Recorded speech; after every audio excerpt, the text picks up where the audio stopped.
أعوذ بالله من الشيطان الرجيم. بسم الله الرحمن الرحيم.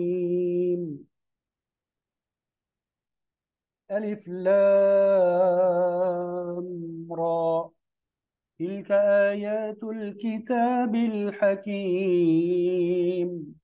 أكان للناس عجبا أن أوحينا إلى رجل منهم أن أنذر الناس وبشر الذين آمنوا أن لهم قدم صدق عند ربهم. قال الكافرون إن هذا لساحر مبين. إن ربكم الله الذي خلق السماوات والأرض في 6 أيام ثم استوى على العرش يدبر الأمر. ما من شفيع إلا من بعد إذنه. ذلكم الله ربكم فاعبدوه. أفلا تذكرون. إليه مرجعكم جميعا. وعد الله حقا. إنه يبدأ الخلق ثم يعيده ليجزي الذين آمنوا وعملوا الصالحات بالقسط. والذين كفروا لهم شراب من حميم وعذاب أليم وعذاب أليم بما كانوا يكفرون. هو الذي جعل الشمس ضياء والقمر نورا وقدره منازل لتعلموا عدد السنين والحساب. ما خلق الله ذلك إلا بالحق. يفصل الآيات لقوم يعلمون. إن في اختلاف الليل والنهار وما خلق الله في